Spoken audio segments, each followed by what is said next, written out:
자, 이번 시간 중 SK바이오사이언스를 살펴보도록 하겠습니다. 자, SK바이오사이언스 저희 얼마 전에 살펴봤던 종목입니다. SK바이오사이언스 같은 경우는 저희가 이제 SK하이테크놀로지랑 또 삼성바이오로직스 세 종목과 같이 보다 보니까 비교적 여유 없이 좀 본 바가 있었습니다. 해서 이번 시간은 SK바이오사이언스 위주로만 좀 체킹해보는 시간을 갖도록 하겠고, 당시에 제가 10배까지 급등 가능한 시나리오를 좀 말씀을 드린 바가 있고, 장기적 관점에서 접근을 추천을 드린 바가 있어요. 다시 한번 그 이야기를 해보도록 하겠고, 일단 이슈 먼저 보고 와서 추가 설명을 드리도록 하겠습니다. 자, 종목명 SK바이오사이언스 되겠습니다. 시가총액이 6조가 좀 안되고 있는 기업입니다. SK바이오사이언스 하면 이제 백신이 떠오르고요. 제약바이오 부분이 떠오릅니다. SK바이오사이언스의 업종은 생물학적 제제 제조업, 백신 제품 제제 제조 사업을 영위 중이다 라고 나와있고, 최근에는 매출이라든지 이제 실적, 이게 코로나 백신 수요가 감소함에 따른 실적 등이 좀 안 좋게 반영된 것으로 보여지고 있고, 지금 당장 주가도 그렇게 긍정적이지만은 않은 그런 상황입니다. 하지만 제가 재물을 보면서 다시 한번 드렸던 말씀을 또 드리고 싶은데, SK바이오사이언스에서 지금 당장은 백신 공급을 비롯한 위탁 생산 사업을 좀 영위 중입니다. 근데 중요한 거는 추후 내용이 될 것 같아요. SK바이오사이언스에서 추구하고 있는 내용이 무엇인가? 복제약 사업만 영위하겠다라는 게 아닙니다. 한국은 복제약 강국이죠. 하지만 그 복제약의 원재가 되는 그 부분에 대해서는 굉장히 약합니다. 그러니까 신약을 개발하는 그 사업에서는 좀 약한 부분이 있어요. 그 왜 약하냐? 크게 이제 두 가지가 있는데, 첫째는 돈입니다. 아무리 생각해도 돈이죠. 돈이 받침이 돼야지 신약이라든지 뭔가 개발을 할 수가 있는 거고, 둘째는 시간이죠. 이 두 가지가 딸렸는데, 결국 이 시간이라는 것도 돈이 되면 기업들을 인수하고 합병하고 하면서 해결할 수 있는 문제이기도 해요. 그런 부분에서 SK바이오사이언스는 돈적으로 굉장히 좋은 위치를 점유하고 있다 라고 볼 수가 있는 거고요. 지금 실적을 좀 보시게 되면 매출액이 9천억대가 작년에 기록이 됐습니다. 이게 코로나 효과가 일시적으로 좀 있었겠죠. 근데 지금은 매출액이 5천억으로 좀 줄었고, 영업이익 같은 경우는 4천억대까지 기록을 했다가 2천억이 예상이 되고 있는 그런 상황입니다. 근데 이제 제가 말씀을 그때도 그랬고 드리고 싶은 부분은 이겁니다. 지금 시가총액이 6조가 좀 안되고 있는 상황인데, 보통 미래의 영업이익 2년 내지 3년 내에 영업이익을 놓고 봤을 때 곱하기 10 혹은 20 정도의 멀티플을 부여했을 때 영업이익 곱하기 10이 시가총액 혹은 20이 시가총액이다 라고 할 수가 있는 건데, 근데 바이오사이언스는 제약바이오다 보니까 멀티플을 사실 주기 나름이에요. 100배 더 줄 수가 있거든요. 그 산업에 대해서.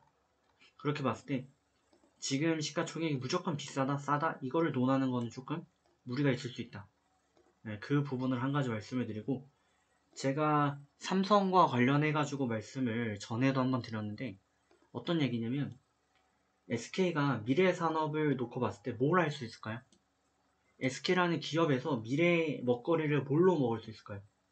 지금 여러 가지 시도를 하고 있는데, 얘가 시도하고 있는 대표적인 산업은 첫째는 반도체, 당연히 반도체가 있을 거고요. 두 번째는 2차전지 관련 사업을 영위하겠죠. 2차전지 한번 해볼 거고, 세 번째는 바이오입니다. 제약바이오. 그러면 결론은 뭐다? 이 중에 뭐가 주력 산업이 앞으로 더 될지는 모르겠으나, 지금 물론 SK 하면 이제 텔레콤도 있어요. 근데 이거는 미래 산업이라고 할 수는 없는 거고, 그래서 지금 당장 뭐가 주력이 될지, 미래에 어떤 게 주력이 될지는 모르겠지만 반도체, 또 2차전지, 바이오, 이 세 가지에 어떻게 한다? SK는 어마어마하게 투자를 하고 발전시킬 수밖에 없습니다. 해봐야 될 거 아니에요. 근데 그 중에 시장을 놓고 봤을 때 반도체 이미 삼성과 나란히 먹고 있죠. 여기에 대해서는 어떻게 보면 비교적 안정적인 입지를 좀 다지고 있는 거예요. 그리고 그 다음으로 이제 배터리, 2차전지 관련 부분, 이 부분은 좋은데, 다 좋은데 중국 경쟁이 너무 세요. LG라는 벽도 있지만 삼성도 있고 너무 셉니다. 그렇게 봤을 때 SK 입장에서 비교적 경쟁이 약하면서도 투자의 가치가 있다 할 수 있는 미래의 산업이 뭐가 있을까요? 바이오가 될 수밖에 없겠죠. 제약 바이오가 될 겁니다. 오죽하면 이건희 회장이 이런 얘기를 했어요.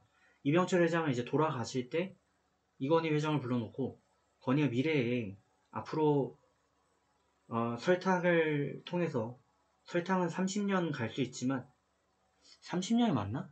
근데 어쨌든 뭐 반도체는 뭐 50년 간다 이런 얘기를 했다라고 하고 이건희 회장 같은 경우도 돌아가실 때 재용아 불러놓고 반도체는 뭐 30년 가지만 제약바이오는 100년 간다 이런 말을 했다라는 겁니다. 왜 이게 가능하냐면 제약바이오를 저희가 그냥 약으로만 치부하면 전망이 없어요. 근데 이건희 회장이 키웠던 강아지가 어떤 강아지인지 아십니까? 이건희 회장께서 키웠던 강아지가 모두 복제 강아지였어요.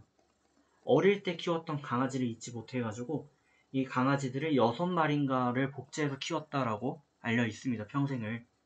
무슨 말이냐면 이건희 회장이 왜 죽었을까요? 결국 신체가 부조화된 거잖아요. 사람은 나이 먹으면 죽는다 라는 법칙 때문에 그렇잖아요. 근데 노화를 막는다.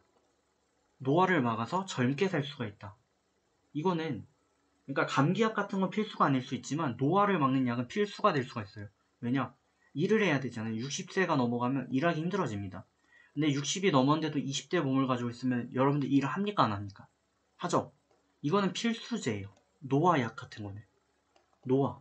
그리고 예를 들어서 심장. 인공심장이 있다. 여러분들 심장이 안 좋아졌어요. 인공심장은 보충제입니까?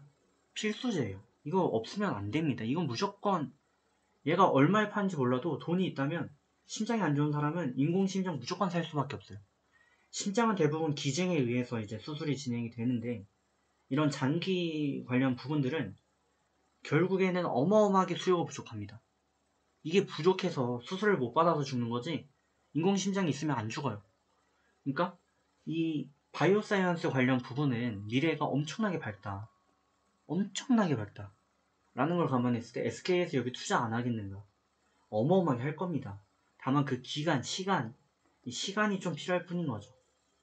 그런 관점에서 봤을 때 바이오사이언스의 멀티플을 향후 100배까지도 만약에 주기 시작한다 라고 한다면은 지금 영업이익이 뭐 2천억이 나왔는데 그러면 시가총액은 충분히 20조까지 줘도 아깝지 않은 수준이 될 수 있는 거죠.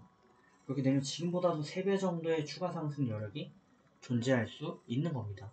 물론 너무 고점에 물리신 분들은 좀 힘드시겠지만 단순히 그렇게만 계산을 해봐도 충분히 지금은 저렴해지는 구간이다. 제가 이 말의 신빙성을 좀 더하자면요. 저는 삼성 바이오로직스를 무조건 매수하시라라는 의견을 드렸던 바가 있어요. 이게 상장되자마자 근데 그 후에 10배 올랐습니다. SK바이오사이언스 상장된 지 지금 얼마 안 됐죠?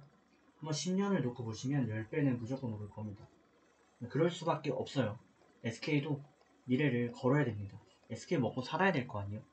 그래서 이 부분을 인지하시면 좋을 것 같고 의견은 그때와 똑같이 장기 추천을 좀 드리도록 하겠고 추가로 하락하는 요인은 별로 없을 겁니다. 그래서 지금 하단 위치한 67,000 정도 손절 잡고 가시면 좋을 것 같아요.